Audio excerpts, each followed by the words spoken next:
Hi viewers, welcome to our channel. రీసెంట్గా ఆంధ్రప్రదేశ్ రాష్ట్రంలో జరుగుతున్నటువంటి లడ్డు వివాదానికి సంబంధించి కొత్తగా తెర మీదకి వచ్చినటువంటి అంశం డిక్లరేషన్. అసలు లడ్డూలో నాణ్యత లోపాలు, దాంట్లో ఆవు నెయ్యి వదులుగా జంతువుల వ్యర్థాలు కలిసినాయి, ఇవన్నీ పక్కకి సైడ్ ట్రాక్ అయిపోతే మెయిన్ ట్రాక్ లోకి డిక్లరేషన్ అంశం అనేది మెయిన్ ట్రాక్ లోకి వచ్చింది. ఇవాళ రేపు 2 రోజులు ఆ డిక్లరేషన్ అంశం కూడా వస్తుంది. ఎందుకంటే ఈ రోజంతా వైఎస్ఆర్సీపీ నేతలు ప్రతి ఆలయంలోనూ పూజలు నిర్వహిస్తున్నారు కాబట్టి ఈ రోజు కొంచెం అది వెలుగులో ఉండేటువంటి అంశం. ఇంకా రేపు వీకెండ్ కాబట్టి దాని గురించి అలా చర్చ నడుస్తూ ఉంటుంది. ఈ వీకెండ్ కల్లా డిక్లరేషన్ అంశం అనేది కూడా సమస్య పోతుంది. దాంతో పాటే లడ్డూ వివాదం కూడా ఆల్రెడీ సమస్య పోయిందనే అనుకోవాలి. డిక్లరేషన్ అంశాన్ని తెర మీదకి తీసుకొచ్చారు కాబట్టి అసలు లడ్డూ వివాదం ఎందుకు వచ్చింది, అది డిక్లరేషన్ అంశంగా ఎందుకు మారింది, ఫైనల్ గా అసలు ఈ డిక్లరేషన్ కావచ్చు, లడ్డూ వివాదం కావచ్చు, దాంట్లో జరిగిన లోపాలు ఏంటి, దాంట్లో వచ్చినటువంటి నాణ్యత లోపించినటువంటి లడ్డూ ప్రసాదం ప్రజలు తిన్నారు, అపవిత్రం అయిపోయింది అని చెప్తున్నటువంటి కామెంట్స్ కి ఫుల్ స్టాప్ లేకుండానే ఎండింగ్ ఎందుకు పడింది, ఈ అంశాలకు సంబంధించి మనతో మాట్లాడటానికి సోషల్ యాక్టివిస్ట్ అనగానే రాంప్రసాద్ గారు మనతో ఉన్నారు. నమస్తే సార్. నమస్తే సార్. లడ్డూ వివాదానికి సంబంధించి చూస్తూ ఉన్నాము. దానికి సంబంధించి నిన్న ఈ రోజు తిరుమలలో జగన్మోహన్ రెడ్డి గారు పర్యటన చేసుకోవాలి. ఆ పర్యటనకు సంబంధించి నిన్న బయలుదేరుతున్నటువంటి సమయంలో ఆయన ఒక ప్రెస్ మీట్ అయితే పెట్టారు. తిరుమల పర్యటన రద్దు చేసుకున్నాను, దానికి సంబంధించినటువంటి అంశాలకు సంబంధించి ఆయన ప్రెస్ మీట్ లో చాలా క్షుణ్ణంగా మాట్లాడినటువంటి పరిస్థితి. జగన్ గారి ప్రెస్ మీట్ అయిపోయిన తర్వాత కాసేపటికి చంద్రబాబు నాయుడు గారు కూడా ప్రెస్ మీట్ పెట్టడం జరిగింది. జగన్ గారిని వద్దని ఎవరన్నారు, ఎవరు అడ్డుకున్నారు, ఎవరు ఆపేశారు, కావాలంటే వెళ్ళొచ్చు, ఎవరైనా వెళ్ళొచ్చు, కాకపోతే అక్కడ ఉన్నటువంటి నియమ నిబంధనలకు లోబడి ఆచారాలకు సంబంధించి వాళ్ళకి ఇవ్వాల్సినటువంటి డిక్లరేషన్ వాళ్ళకి ఇచ్చి ఎవరైనా వెళ్ళండి అనేటువంటి కామెంట్లు చంద్రబాబు నాయుడు గారు చేశారు. అసలు టోటల్ ఈ అంశంలో అసలు ఈ అంశం తెర మీదకి వచ్చిందే లడ్డూలో వాడుతున్నటువంటి నెయ్యిలో కల్తీ జరిగింది అని. అసలు ఆ అంశం పక్కకి వెళ్ళిపోయింది, డిక్లరేషన్ అనేది సబ్జెక్ట్ అయిపోయింది. ఏంది అసలు ఈ డిఫరెన్స్ ఏంది, ఎందుకు వచ్చింది? నిన్న ఇద్దరు ప్రెస్ మీట్లు చూశాను. జగన్మోహన్ రెడ్డి గారి ప్రెస్ మీట్లు చూశాను, చంద్రబాబు నాయుడు గారి ప్రెస్ మీట్లు చూశాను. సార్, ఇక్కడ అసలు జరిగింది అయితే ఏం లేదు. జనాలను ఒక ఆందోళన గురి చేయటం, ఒక మత విద్వేషం రెచ్చగొట్టే ప్రక్రియలా కనపడుతుంది తప్పించి ఎక్కడా కూడా వాస్తవాలు ఏంటనేది జనాలు ఇంత కాముగా ఉన్నారంటే కూడా కారణం ఏంటంటే ఏదో పుకార్లే, ఇది పొలిటికల్ గేమ్ అనే భావిస్తున్నారు తప్పించి ఎవరూ కూడా హిందూ మతానికి ఇంత అపవిత్రం జరిగిందని భావం కానీ అది కానీ ఎక్కడ దాఖలా కనపడలేదు. జగన్మోహన్ రెడ్డి గారు ఆయనకున్నటువంటి ఆధారాలతో ఏ ప్రభుత్వం అయితే చంద్రబాబు నాయుడు గారి ప్రభుత్వం నియమించిందో ఈవోగా ఆయన క్లియర్ గా చెప్పారు అని చెప్పేసి ఆధారాలతో సహా చూపించారు. ఇది ఎప్పుడు జూన్ 12వ తారీఖు నియమించబడిన అప్పటి నుంచి వచ్చిన ట్యాంకర్లకి 4 ట్యాంకర్లు ఏవో ప్రాబ్లం వస్తే దాన్ని వెనక రిజెక్ట్ చేశారని చెప్పి గత ప్రభుత్వంలో కూడా ఇట్లా వచ్చిన 18 ట్యాంకులు వెనక పంపించేశారు. అంత ముందు ప్రభుత్వం కూడా చంద్రబాబు నాయుడు ప్రభుత్వం కూడా కొన్ని ట్యాంకులు ఇట్లా వస్తే ఇదైనా అని చెప్పేసి చెప్పారు. నీకు కల్తీ జరుగుతుందంటే ఏంటంటే అవినీతి ఉన్నప్పుడే ఇలాంటి కల్తీ జరగడానికి అవకాశం ఉంటుంది. ఇప్పుడు కూడా క్వాలిటీ ఎప్పుడు వస్తుంది, ప్రభుత్వం కరెక్ట్ గా ఉన్నప్పుడు ఎదురువాడు కూడా మనకు రూపాయి మిగులుతుంది, మనం అన్యాయం చేయకూడదని లెక్కలో వాడు క్వాలిటీ ఇవ్వడానికి అవకాశం ఉంటుంది. ఈ ఎవరైతే ట్యాంకర్లు సప్లై చేస్తున్నారో ఇన్ జనరల్ గా మన దేశంలో అవినీతి అనేది ఉంది కాబట్టి వాళ్ళ దగ్గర నుంచి ఈ మధ్యలో ఉన్న అధికారులు కానీ బ్లాక్ మెయిల్ చేసే అవకాశం ఉంది. ఇన్ జనరల్ అది ఏ పార్టీ అయినా కావచ్చు, ఎవరైనా కావచ్చు. అది మీది సరైన క్వాలిటీ ఇవ్వట్లేదు, మీది రిజెక్ట్ చేస్తాం డామ్ అని చెప్పేసి వీళ్ళు ఇంటర్నల్ గా అధికారులు లంచం తీసుకునే ప్రక్రియలో భాగంగా కూడా కంపెనీలు చేసే అవకాశం ఉంటుంది. ఈ ప్రక్రియలో ఏంటంటే తెలియకుండా వాడు కూడా మనకు అసలు రూపాయి మిగలటమే కష్టం, అసలు వేసిన కొటేషన్ చాలా తక్కువ చేసి మనం ఇది పాడుకున్నాము, మనకు వచ్చింది ఇది. ఇలాంటి పరిస్థితుల్లో మళ్ళీ ఇలా లంచాలు ఇచ్చుకుంటా వెళ్తే మనకి క్వాలిటీ ఎక్కడ ఇవ్వగలుగుతాం, మన చేతి ఎక్కడ పడతాయి అని చెప్పి ఏ కంపెనీకి ఆ కంపెనీ ప్రతి విషయంలో కూడా ప్రతి కాంట్రాక్ట్ లో కూడా ఇట్లా అవినీతికి ఏదో కల్తీ చేసే అవకాశం అయితే ఉంటుంది. అది కేవలం ప్రభుత్వం వైఫల్యం తప్పించి ఇది కొత్తగా వచ్చింది కాదు. ఇంతకీ ఈ ఏదైతే జగన్మోహన్ రెడ్డి గారు ప్రెస్ మీట్ చెప్పారో ఇక్కడ కనుక స్కూటనీ జరగదు. ఎప్పుడైనా సరే ఒక ట్యాంకర్ బయలుదేరితే అక్కడ ఒక లెటర్ వస్తుంది, ఇది టెస్ట్ చేయబడింది అని చెప్పి. వచ్చిన తర్వాత తిరుపతిలో మళ్ళీ 3 రకాల చెకింగ్ చేస్తారు. ఇది మాత్రం ఏదైనా అయితే మళ్ళీ మైసూరుకు పంపిస్తారు. అలాంటిది మైసూరు పంపించకుండా ఈయన గుజరాత్ ఎండిడిబికి పంపించారని చెప్పారు. అందులో రిపోర్ట్ వచ్చింది.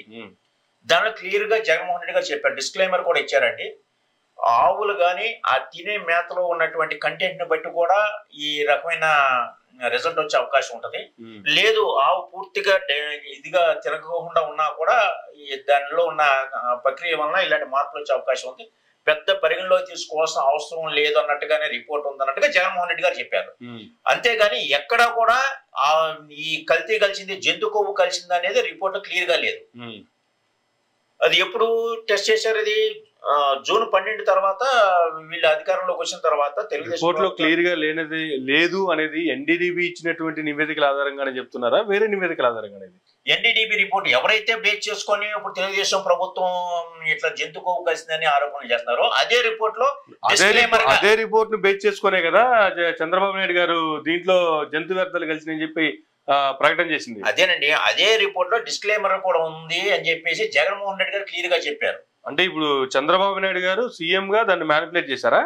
మ్యానిపులేట్ చేశారని నేను అంటూ అదే రిపోర్ట్ ని ఇద్దరు చెప్పినప్పుడు రిపోర్ట్ లో ఉన్న వాల్యూస్ కంటే కూడా కొంచెం డిఫరెన్స్ గా వచ్చినాయి. ఆ డిఫరెన్స్ ఎందుకు వస్తుంది ఏంటి అనేది కూడా డిస్క్లైమర్ లో వివరించి ఉంది అని చెప్పేసి జగన్మోహన్ రెడ్డి గారు చెప్పారు. దాన్ని ఎక్కడ కూడా చంద్రబాబు నాయుడు గారు హైలైట్ చేయట్లేదు. డిఫరెన్స్ అది అక్కడ జనాల్ని కన్ఫ్యూజ్ చేయడంలో చంద్రబాబు నాయుడు గారు సక్సెస్ అవుతున్నారు. జగన్మోహన్ రెడ్డి గారు క్లియర్ గా చెబుతున్నారు డిస్క్లైమర్ లో ఆవులు గనక సంబంధిత మేత గనక తినే ఫీడింగ్ లో ఉన్న కంటెంట్ ప్రకారం కూడా ఇలాంటివి వచ్చే అవకాశాలు ఉంటాయి, ఈ రిపోర్ట్ లో ఈ డిఫరెన్స్ వచ్చే అవకాశం ఉంటుంది అన్నట్టుగా జగన్మోహన్ రెడ్డి గారు క్లియర్ గా చెబుతున్నారు. కానీ చంద్రబాబు నాయుడు గారు ఎక్కడ కూడా క్లారిటీ చేయకుండా దాన్ని రాజకీయం చేసే ప్రక్రియలో భాగంగా దీనిలో జంతు కొవ్వు కలిసిందని చెబుతున్నారు. అది ఎప్పుడు కలిసింది అనేది నేను అంటున్నప్పుడు గత ప్రభుత్వం చేసింది. అంతకుముందు చంద్రబాబు నాయుడు గారు ఏమంటారు ప్రెస్ మీట్ లో 8 ట్యాంకర్లు వస్తే 4 ట్యాంకర్లు వెనక పంపించడం అంటే గత 4 ట్యాంకర్లు కూడా ఇదైపోయినాయి అంటే గత ప్రభుత్వంలో ఉన్నప్పుడు ఇలాంటి కల్తీ జరిగిందని చెప్పేసి అంటున్నారు. ఇప్పుడు వాడుతున్నటువంటి 4 ట్యాంకర్లు వెనక పంపించామని ఈవో శ్యామలరావు గారు చెప్తున్నారు. పంపలేదు, వాడారు అని చంద్రబాబు గారు చెప్తున్నారు. సరే వాడారే అనుకుందాం. ఎప్పుడు వాడారు? ఇప్పుడు వచ్చిన ట్యాంకర్ ఇప్పుడే కదా వాడతారు. ఇప్పుడు వచ్చిన ట్యాంకర్లే గత సంవత్సరంలో తీసుకుపోయో గత టర్మ్ లోకి తీసుకుపోయో వాడే అవకాశం ఉండదు కదా. నేననేది అదేనండి, గత ప్రభుత్వంలో జరిగినప్పుడు ఏదైనా ట్యాంకర్లు వచ్చినాయి అనుకోండి, దాన్ని లడ్డూలకు ఉపయోగించినప్పుడు దాని శాంపుల్ ఏమైనా స్టోరేజ్ లో పెట్టుకున్నారా?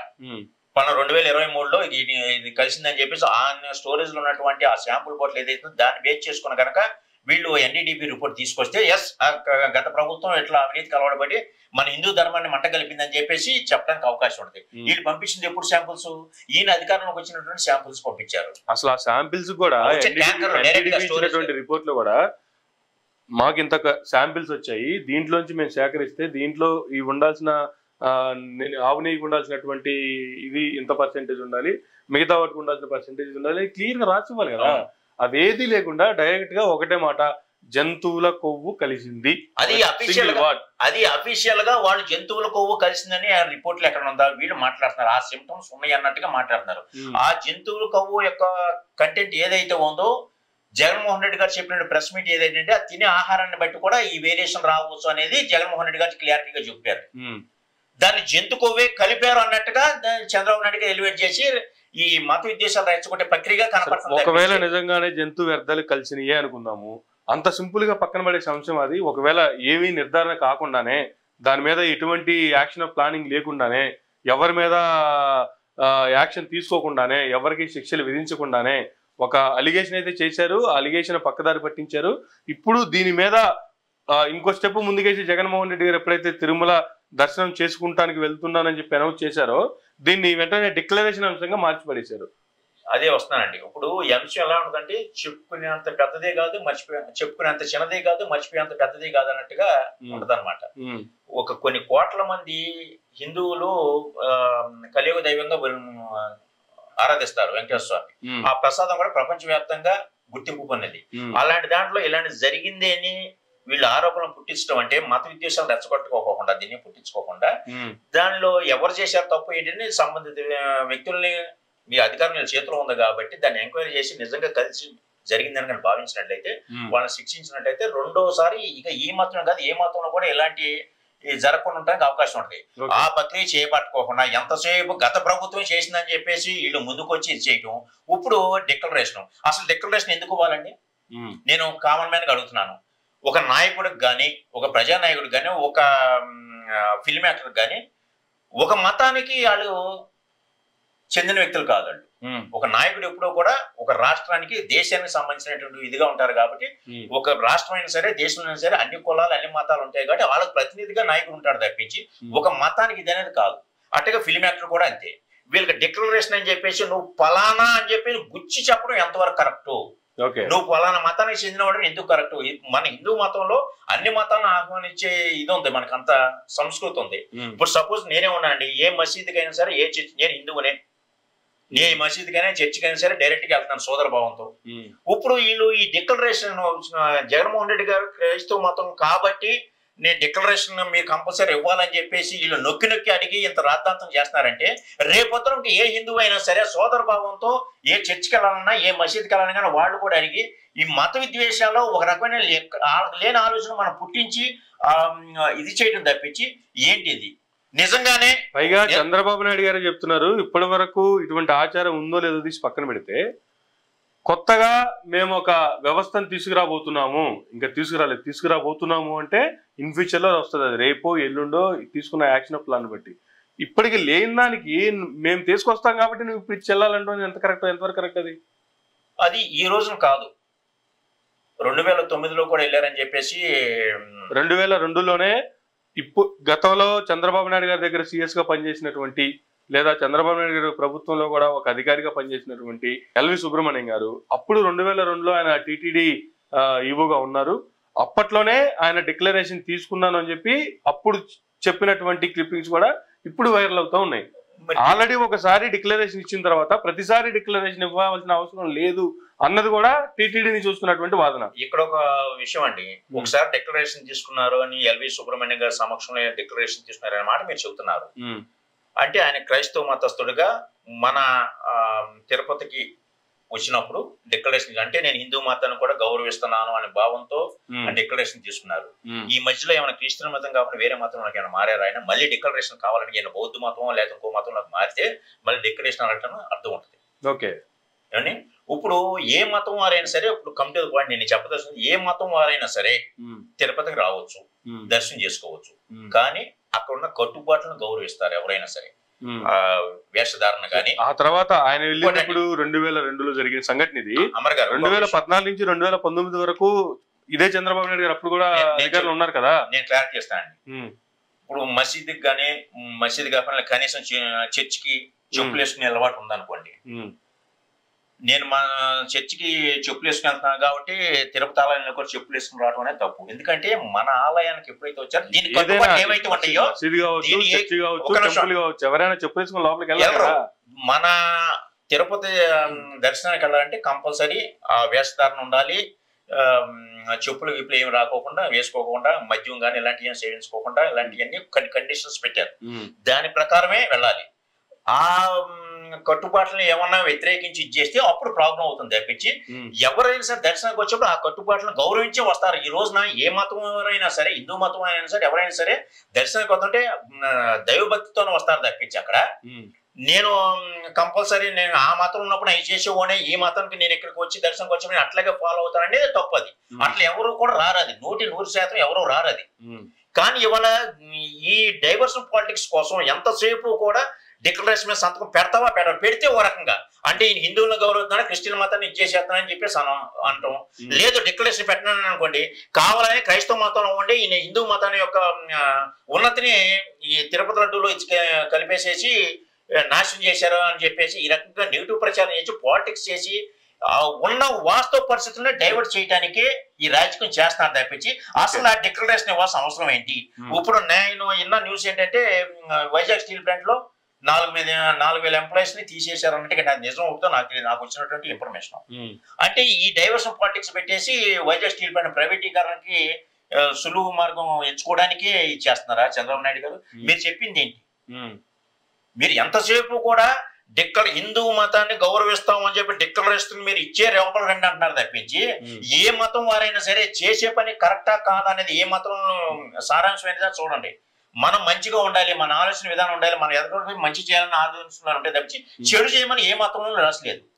మరి అలాంటిది వీళ్ళు అధికారాన్ని చేపట్టారు, మేము ఈ మంచి చేస్తామని చెప్పేసి అది ఆ దిశగా మీరు చేసి మంచి మార్గంలోకి వెళ్తే మీరు నిజమైన భక్తులు అవుతారు. అది ఏ మతమైనా కావచ్చు. ఇప్పుడు పవన్ కళ్యాణ్ గారు బాప్టిజం తీసుకున్నారని చెప్పేసి ఆయన మీటింగ్ లో చెప్పారు.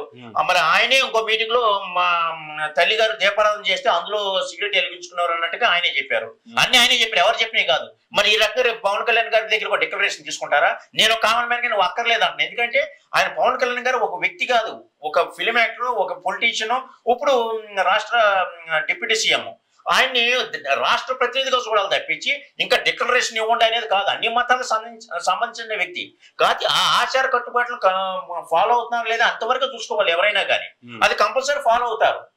ఓకే, ఇవాళ మరి పవన్ కళ్యాణ్ గారు కూడా అదే రకం డిక్లరేషన్ ఇస్తారా? దేనికని డిక్లరేషన్ ఇస్తారు? ఎంతమందికి ఇస్తారు అట్లా?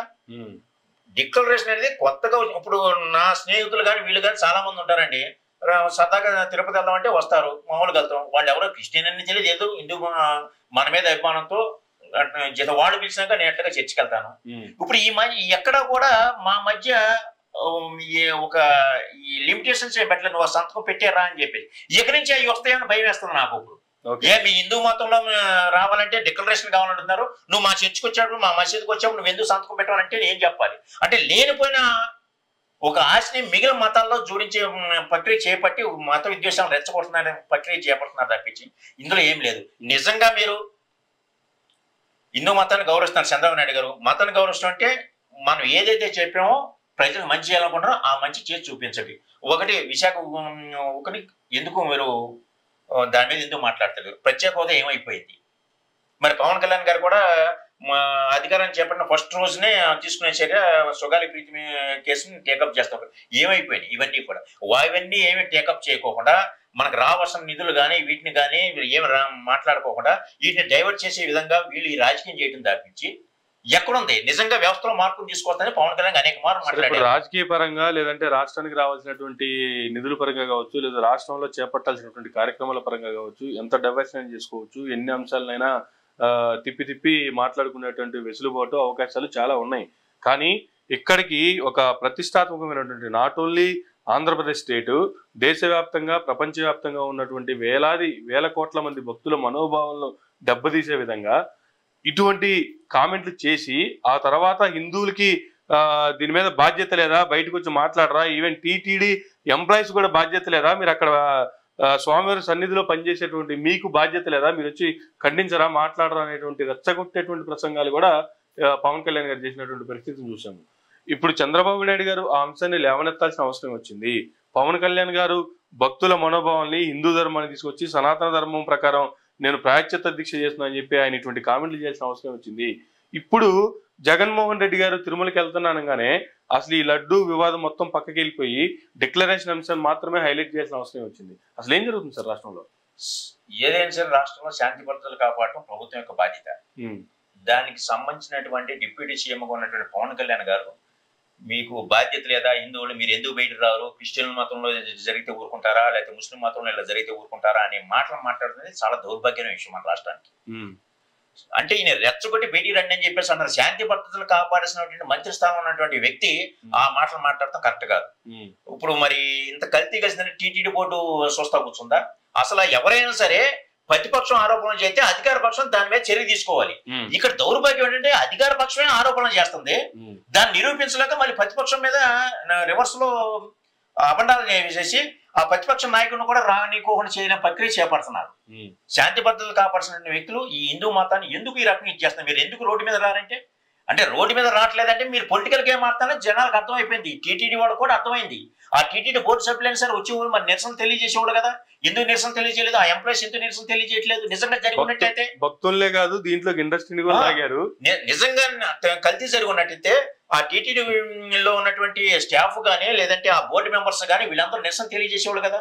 వాళ్ళు ఎక్కడ కల్తీ కలిస్తే భావం వాళ్ళకే లేదు అక్కడ. వీళ్ళు పొలిటికల్ గేమ్ ఆడతారు. వీళ్ళు పొలిటికల్ గేమ్ లో హిందూ మతాన్ని బయటికి లాగి రచ్చ చేసి దీన్ని పొలిటికల్ గా ఉపయోగించుకోవాలనుకుంటున్నారు తప్పించి. ఇప్పుడు చంద్రబాబు నాయుడు గారి ఆలోచన ప్రక్రియలు ఏంటంటే దొనపోటు తీసిందని ఆయన ప్రచారం చేస్తున్నాడు. పవన్ కళ్యాణ్ గారు ఎమ్మటే దోణ కట్టేద్దాం రండి అంటున్నాడు. అది దూడ కాదురా బాబు, దొనపోత అనే దానికి ఎట్లా దూడ పుట్టింది, ఇది తప్పు అని చెప్పేసి మీరు జాగ్రత్తగా చూడండి. పవన్ కళ్యాణ్ గారు చంద్రబాబు నాయుడు గారు ఏదో అన్నారు పొరపాటున, మీరు దోణ కట్టే ప్రక్రియ చేపట్టవద్దు, మీరు ఇట్లా చూడండి, మీరు కూడా ఆలోచన ప్రకాశ్ లాంటి ఏమైనా ట్వీట్లు పెడితే దాన్ని మళ్ళీ రివర్స్ లో కాదు మేము దోణ కట్టేస్తా మీరు వస్తారా రానంటగా పట్టుబడుతున్నారు పవన్ కళ్యాణ్ గారు. ఆయన ఒక అధికార మంత్రిగా ఉన్నప్పుడు దాని మీద చర్యలు తీసుకొని శిక్షించండి అంటున్నాను నేను. అది చేయకోకుండా నిజం మాట్లాడడం కూడా కౌంటర్లు వేసేసి మీరు అట్లా మాట్లాడకూడదు, హిందూ మతం అంటే మీకు గౌరవం లేదా? గౌరవం లేని ఎవరికి ఎవరి మతం మీద వాళ్ళ గౌరవం ఉంటుంది. ఎవరి ఎవరు వ్యక్తిగతంగా వాళ్ళని నమ్ముకోవాలి. ముందు మతానికంటే కూడా మనం చేసే తప్పు రైట్ అని ఆలోచించాలి. ఒక అధికార ప్రతినిధిగా ఉన్నప్పుడు దానికి సలహాలు సూచనలు ఇస్తారు. చంద్రబాబు నాయుడు గారు వయసు ఇచ్చే పెద్ద ఆయన ఉన్నారు. ఒకవేళ ఆయన కుట్ర రాజకీయం చేపడతారా, మీరు కూడా ఆ కుట్రలో ఇరుక్కోవద్దు అని చెప్పి పవన్ కళ్యాణ్కి ఎవరైనా సలహా ఇచ్చినా కానీ లేదు, మీరెవరో మాట్లాడటానికి లేదు, హిందూ ధర్మం సనాతన ధర్మం ఇట్లా అయిపోతున్నాయి, మీరు రోడ్ల మీద రారు వాళ్ళైతే వస్తారని మాట. అంటే శాంతి భద్రతలు కాపాడుతున్న పవన్ కళ్యాణ్ గారు లెక్క మాట్లాడితే ఎంతవరకు కరెక్ట్? అది నిజంగానే వ్యవస్థ మారుస్తానంటున్నాను వచ్చారు ఆయన. జనసేన పార్టీ పెట్టింది వ్యవస్థలో మార్పు కోసం అన్నారు. ఏం మార్పులు తీసుకొస్తున్నావు? సుగాలి ప్రీతి కేసుని నేను చేయగలవా? మన కలకత్తా డాక్టర్ కేసు కానీ, ఆయుష్ హత్య కేసు కానీ, అంతకుముందు ప్రత్యూష కేసు కానీ, ఈ కేసులు ఏవి కూడా తేలవు. నువ్వు వ్యవస్థను మార్చడానికి వచ్చావు. నువ్వు వ్యవస్థను మార్చాలంటే రా, ఎందుకంటే పోలీసు ఇచ్చే రిపోర్ట్ను బట్టి బేస్ చేసుకుని నీకు జ్యుడిషియల్ జడ్జిమెంట్ ఎత్తది. పోలీసుల రిపోర్ట్ తారుమారు చేస్తున్నారు అక్కడ ఇమీడియట్ గా. ఎనమాల బ్యాక్గ్రౌండ్ ఉన్న నాయకుల వ్యక్తులను కానీ లేకపోతే కార్పొరేట్ సంస్థల్లో ఉన్నటువంటి వ్యక్తుల కారణంగా వీళ్ళు డబ్బులు కలబడి పడిపోయి, లంచాలు కలబడి పోయి పోలీసులు ఆ రిపోర్ట్ తారుమారు చేస్తారు. ఆ వ్యవస్థను మార్చు. ముందర ఆ పోలీసులు ఆ సంబంధిత కేసులు డీల్ చేసిన పోలీసులకి నార్కో టెస్టులు పెట్టి బయటికి తీసుకొచ్చి ఇక్కడి నుంచి ఎలాంటి ఏం జరగకుండా ఉండడం కోసం వ్యవస్థను ఆ రకంగా మార్చు. అట్టగా జ్యుడిషియల్ కూడా మార్చు. సరే, సబ్జెక్ట్ డివేట్ అవ్వద్దు. మన సబ్జెక్టు ప్రస్తుతానికి డిక్లరేషన్ వైపు ఎందుకు జర్నీ చేస్తుంది ఆంధ్రప్రదేశ్ రాష్ట్ర ప్రభుత్వం? డిక్లరేషన్ అంతకుముందు నిన్న ప్రెస్ మీట్ లో మన జగన్మోహన్ రెడ్డి గారు అన్నారు, నేను పాదయాత్ర బిగిన్ చేసినప్పుడు వెళ్ళాను, తర్వాత పాదయాత్ర అయిపోయినాక కూడా దర్శనం చేసుకుని మళ్ళీ ఇంటికి వెళ్ళాను అన్నారు. అప్పుడు అడగినటువంటి డిక్లరేషన్ ఇప్పుడు ఎందుకు అడుగుతున్నారు? అప్పుడు ఇదే చంద్రబాబు నాయుడు గారు ఉన్నారు కదా. సరే, ఆయన సీఎంగా ఉన్నారన్నప్పుడు బట్టలు ఇవ్వడం అనేది అది సహజంగా జరిగే ప్రక్రియ కాబట్టి ఒక రాష్ట్ర ప్రతినిధికి వెళ్ళారు కాబట్టి ఆయన ఎవరు తప్పు పట్టరు. మన రాజశేఖర రెడ్డి గారు వెళ్ళినా కానీ. మరి గతంలో జగన్మోహన్ రెడ్డి గారు డిక్లరేషన్ లేకుండా 2 సార్లు వెళ్ళినప్పుడు టీటీడీ బోర్డు ఏం చేస్తుంది? ఇప్పుడు సీఎం గా ఉన్నటువంటి చంద్రబాబు నాయుడు అప్పుడు ఏం చేస్తున్నారు? చంద్రబాబు నాయుడు గారు అడుగుతున్నారు కదా, అప్పుడు పొరపాటు జరిగింది, అప్పుడు అయిపోయిందని చెప్పి అదే పొరపాటు మళ్ళీ చేస్తా అంటే ఊరుకుంటామా? మళ్ళీ పొరపాటు అదే పొరపాటు చేస్తారా? అంటే నువ్వు ఇంటర్నల్ గా ఆయన, నేను అనేది ఏంటంటే ఒక ప్రజాప్రతినిధి అండి. ఆయన ఒక మతానికి ఎంత కన్వే చేస్తారు? ఎందుకు చేయాల్సిన అవసరం ఏముంది? ఒక క్రిస్టియన్ మతాన్ని ఎందుకు చేయాలి? ఆయన అన్ని మతాలకు సంబంధించిన వ్యక్తి. ఆయన చెప్పాడు, నేను 4 గోడల మధ్య బైబిల్ చదువుకుంటాను, బయటకు వచ్చి హిందూ మతాన్ని గౌరవిస్తాను, వాళ్ళ ఆచారాలను చేస్తా అంటే ఇస్లాం మతాన్ని, బౌద్ధ మతం అన్నింటినీ గౌరవిస్తాను. ఒక ఎవరి దగ్గరికి వెళ్ళిన రాష్ట్రంలో ఉన్నటువంటి అన్ని మతాలకి అన్ని కులాలకి ప్రతినిధి కదా, ఎవరినైనా గౌరవించాలి. ఆ ప్లేస్ లో జగన్మోహన్ రెడ్డి గారు ఉన్నా, అదే ప్లేస్ లో చంద్రబాబు నాయుడు గారు ఉన్నా, ఎవరైనా రాష్ట్ర ప్రజలందరి తరపున ప్రతినిధులు కాబట్టి ప్రతి ఒక్కరిని గౌరవించాల్సిన అవసరం ఉంటుంది. ఇన్ కేస్ మీ రూమ్ లోకి వెళ్ళినప్పుడు, మీ ఇంట్లోకి వెళ్ళినప్పుడు మీరు ఏం చేస్తారనేది మీ పర్సనల్, దాన్ని ఎవరు ప్రశ్నించడానికి లేదు కదా. ఎవరు వ్యక్తిగతం అనుకుంటుందండి, అంతే కదా. ఒక ప్రజానాయకుడిగా, ఒక ప్రతిపక్ష నేతగా గతంలో సీఎం గా చేసినటువంటి జగన్మోహన్ రెడ్డి గారు అన్ని మతాలని, అసలు ఈ నాయకుడే కాదు ఏ నాయకుడైనా సరే అన్ని మతాలను గౌరవించాల్సిన బాధ్యత ఉంది. ఇప్పుడు నువ్వు డిక్లరేషన్ మీద సంతకం పెట్టనే మాట చాలా తప్పు. ఒక మతానికే అని ఎందుకు కన్ఫైన్ చేయాలంటున్నా నేను. ఆయన అన్ని మతాలు కావాలనే ఈ అంశాన్ని తెర మీద తీసుకొచ్చి రాష్ట్రంలో జరుగుతున్నటువంటి మిగతా కార్యక్రమాలు ఏవి చర్చలో ఉండకూడదు, ఇది మాత్రమే చర్చలో ఉండాలనే ఉద్దేశంతో దీన్ని తెర మీద తెచ్చారా? తిరుపతి లడ్డూలో ఏదో జరుగుద్ది అనుకున్నారు కానీ అనుకున్న రీతిలో జరగలేదు. అక్కడ ప్రజల్లో కానీ ఎక్కడ కూడా చైతన్యం రాలేదు, ఎవరు కూడా నమ్మలేదు. అది దాన్ని మనం ఫెయిల్ అయ్యాం కాబట్టి ఇప్పుడు ఈ డిక్లరేషన్ మీద సంతకం పెడతారా లేదా? పెడితే హిందూ మతాన్ని గౌరవిస్తున్నాడు, మీరు క్రిస్టియన్ మతానికి ఇది చేస్తారని చెప్పి నెగిటివ్ గా ప్రకటన చేస్తారు.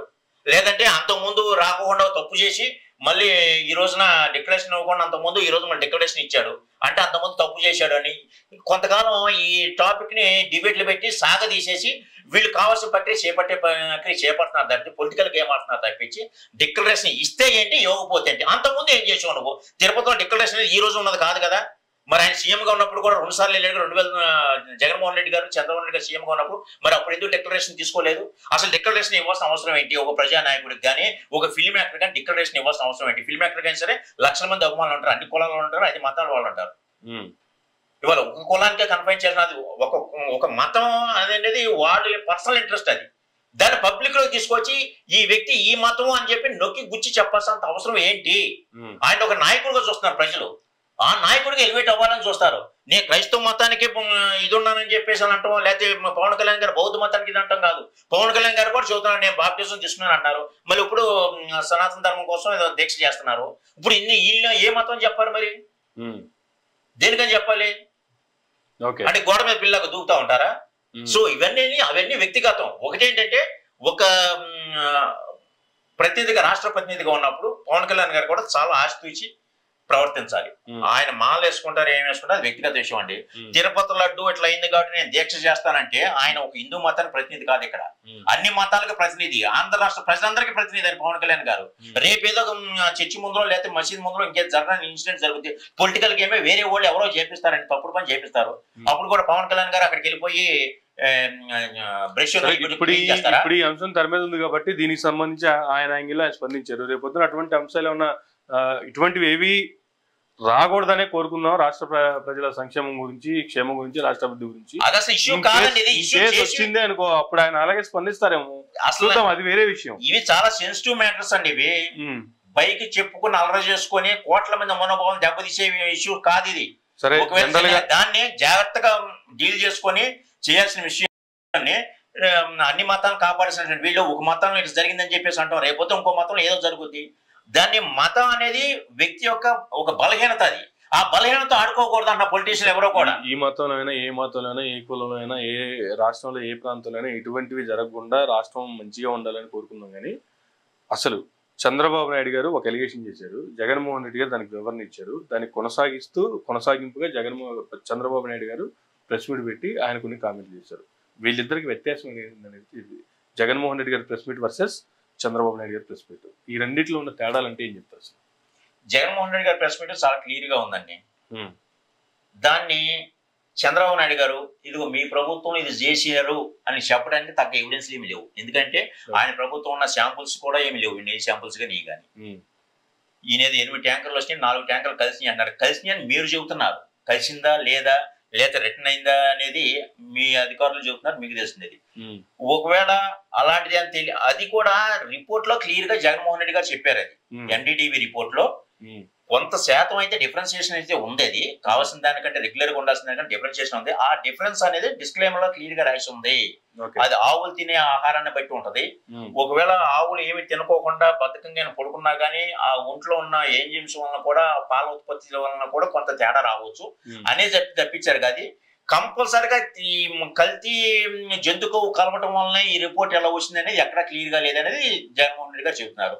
దానికి డిఫెండ్ చేసుకోలేక నువ్వు డిక్లరేషన్ ఇస్తావా లేదా, నువ్వు ఎందుకు అనే మాటలో చంద్రబాబు నాయుడు గారు కావాలని ఏదో రకంగా కొన్నాళ్ళ పాటు రచ్చ క్రియేట్ చేసి ఈ డిబేట్ల రూపంలో జనాల యొక్క మైండ్ సెట్ ని డైవర్ట్ చేసే ప్రక్రియ, ఈ పొలిటికల్ గేమ్ ఆడుతున్నారు తప్పించి నిజంగా పొరపాటు జరిగింది, తప్పు అయిపోయిందని చెప్తే తప్పేంటి అంటున్నా.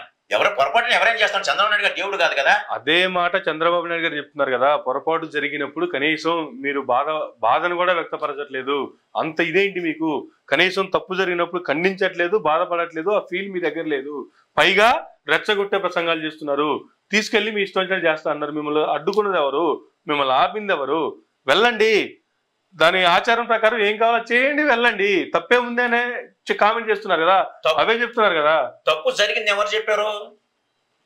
ఫస్ట్ గా బయట పెట్టింది ఎవరో? చంద్రబాబు నాయుడు స్వయంగా, రాష్ట్ర ముఖ్యమంత్రి చంద్రబాబు నాయుడు గారు బయట పెట్టారు. అది దాని తగ్గ ప్రూఫ్స్ ఏమైనా ఉన్నాయా? ఆందోళన జరగలేదు. ఇప్పుడు నిజంగా హయాంలో జరిగి ఉండేది అయితే తప్పు అయిపోయిందని చెప్పడంలో అర్థం ఉంటది. కావాలని చెప్పి ఇప్పుడు ఎట్లా ఉందంటే పిల్లంటే గిల్లి మళ్ళీ జోలపాడినట్టుగా ఆయనే చంద్రబాబు నాయుడు గారు యాజిటేషన్ తీసుకొస్తారు ఇట్లా అని చెప్పేసి. ఇది బయట జనాల్లో అంత విప్లవాత్మకంగా మార్పు రాలేదు కాబట్టి, ఆయన అనుకున్న విధంగా అవ్వలేదు కాబట్టి మళ్ళీ జగన్మోహన్ రెడ్డి గారి మీద ఇది చేస్తున్నారు. ఎప్పుడు లేని డిక్లరేషన్ ఇవన్నీ ఎప్పుడు ఎందుకు అంటున్నా? ఆయన అంతకుముందు ఏం చేశారు ఇవాళ చేయడానికి? ఆయన ఒక రాష్ట్ర ప్రతిపక్ష నేత, వాళ్ళకి అన్ని కులాలు అన్ని మతాలు సమానమే. ఇవాళ ఏ ఒక్క కులానికి కన్ఫైన్ చేయకూడదు. అది పవన్ కళ్యాణ్ కావచ్చు, లేకపోతే ఇంకోళ్ళు కావచ్చు, ఇంకో నాయకుడు ఎవరైనా సరే ఒక ప్రజానాయకుడుగా అన్ని కులాలను చేయాలి. దాన్ని కావాలని రెచ్చగొట్టి డిక్లరేషన్ ఇస్తావా లేదా అంటే అది ఎంతవరకు కరెక్ట్? అది కరెక్ట్ కాదు. అది మీరే గొడ్డగాల్చి మొహాన్ వేసేసి మళ్ళీ మళ్ళీ రాజకీయం చేయాలంటే ఎంతవరకు కరెక్ట్? దాన్ని ఎక్కడైనా సరే ప్రజాస్వామ్యంలో ప్రతిపక్ష నేతలు చెబుతారు ఇట్లా జరుగుతుందని చెప్పేసి. కానీ మన ఆంధ్ర రాష్ట్ర దౌర్భాగ్యం ఏంటంటే అధికార పార్టీయే కల్తీ జరిగిందని చెబుతుంది, మళ్ళీ ఆ రిపోర్ట్లు సరిగా లేవని చెప్పి మళ్ళీ మన ప్రతిపక్షం మీద దుమ్ము వస్తుంది. అదంటే మరి ప్రతిపక్ష నాయకుడిని ఎలనీయకుండా చేయాలని చెప్పేసి సంబంధిత వాళ్ళు మీరు చేసినట్టుగా ఏదో ల్యాండ్ ఆర్డర్ని.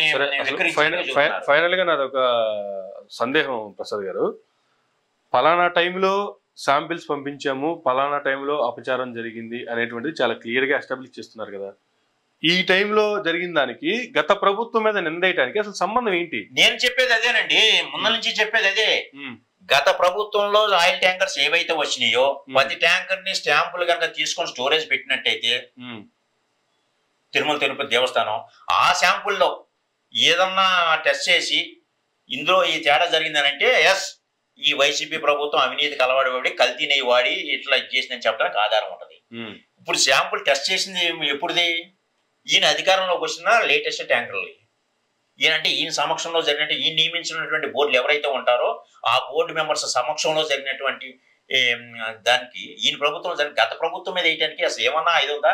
అది ఎక్కడ దొరికిపోతాం అని చెప్పేసి మళ్ళీ ఇప్పుడు జగన్మోహన్ రెడ్డి గారి మీద ఈ డిక్లరేషన్ ఇస్తావా లేదా అని అంటున్నారు. అది జగన్మోహన్ రెడ్డి గారు డిక్లరేషన్ ఇవ్వాల్సిన అవసరం ఏంటి? ఆయన ప్రజాప్రతినిధి, అన్ని కులాలు అన్ని మతాలు సమానం. ఆయనకి గతంలో లేని డిక్లరేషన్ ఇప్పుడు ఎందుకు? ఆల్రెడీ ఒకసారి డిక్లరేషన్ ఇచ్చారని చెప్పేసి ఎల్వి సుబ్రహ్మణ్యం గారు అంటున్నారు.